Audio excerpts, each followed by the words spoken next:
Hello கார்த்தியா?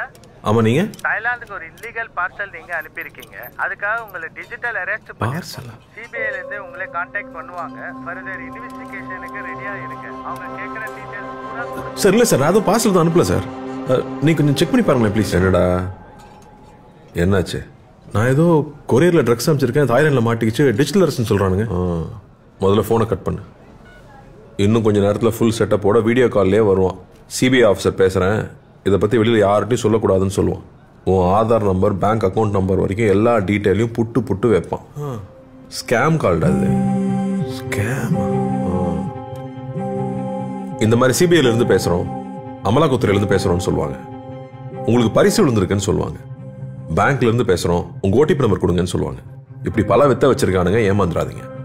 நம்மளுடைய பேராசையும் அறியாமையும் தான் இந்த மாதிரி சைபர் ஃப்ராட்ஸ்க்கான மூலதனமே.